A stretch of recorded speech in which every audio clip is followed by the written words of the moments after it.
what it was going to entail. You know, they allude to the fact that he has a secret, and you don't really know what's going to happen. There's something mysterious about him, and that's as much as they'll give you. And the audition went great, and then a couple days later I got the part, and then it was still kind of like a week into it. I'm kind of trying to figure out what happens, you know.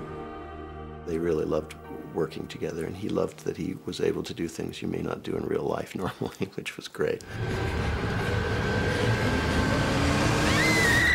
It's great as a kid who grew up reading comics and loving fantasy novels that I get to kind of step into one.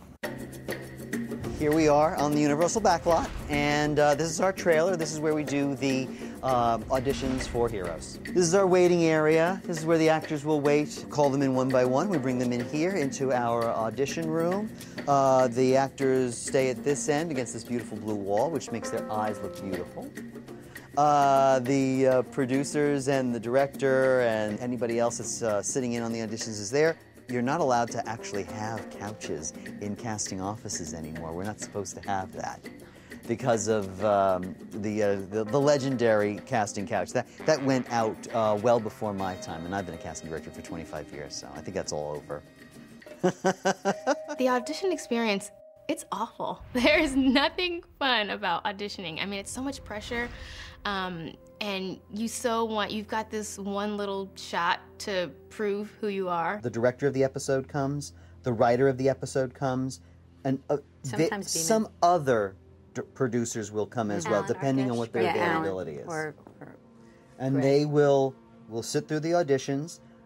We'll make choices here in the room, and if we see 7 people for a role, which is generally, we keep it to about 6 or 7. I just remember walking into that room, you know. I remember vividly. There were a lot of people in there, and I remember the air conditioner broke in the trailer where they normally cast, so they had to drive us in golf carts to another part of the... Like, there were a lot of factors of distraction and, like, potential challenges to the actual, like, the audition. I had not worked in, like, 6 months. I was not happy.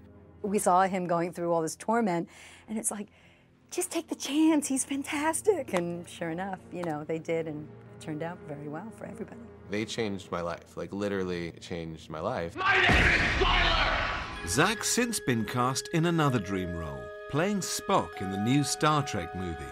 And for all you Trekkies, the casting department beamed up the perfect grandma for Micah, sci-fi legend Nichelle Nichols. Nichelle and I have worked together for more than 4 decades now on Star Trek. We've trekked together for a long, long time. I never expected that our careers would ever cross in a non-Star Trek context. When I knew that she was going to be on, I tuned in, and when Nichelle entered and said, "Welcome to New Orleans." Well, welcome to New Orleans. I said, "Right on, Nichelle." When I found out that Heroes was interested in me coming and doing a guest star visiting role, I thought, this is just so hot. How cool is this? Camera set. And action. Micah, change the channel, honey. My stories are on. We honestly couldn't believe she came in to read. Yep, and there's she another one. was fabulous. Yeah. You know, it was an audition where you just are transfixed, and she really won the part, because there was that kind of, are we doing too much of the Star Trek? And she just nailed it. At the heart of the Dawson story, there is one member of the family who's just discovering her ability is pretty kick-ass.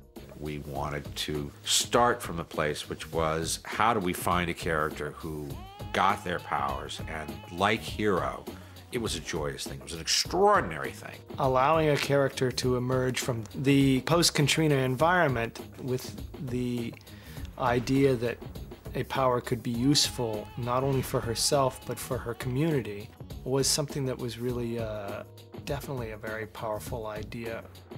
She loves her powers, and I think that's what's different about her and the other characters, is a lot of the characters are burdened by their powers, but Monica embraces them. Monica's power is focused on everyday talents. Any physical thing she sees, she can replicate it. Like the double dutch scene where she does the jump roping. She could do anything pretty much. Dana walked in, had such an infectious quality about her. You just instantly liked her. I only had one audition, so usually you have like 4 and 5 and you have to test and do all this crazy stuff, but I was fortunate. I only had to do it one time. She gave it so much warmth and life and joy. She brought a lot of joy to the character. Yeah, that's me, all right. Heroes fans, I mean, they're so awesome. They know who you are. And so it was kind of cool the first time. I was just like, I remember I had on like pajamas and I went to like the drugstore to get some cough medicine or something, just like whatever. And I was walking in and someone was like, oh my God, you're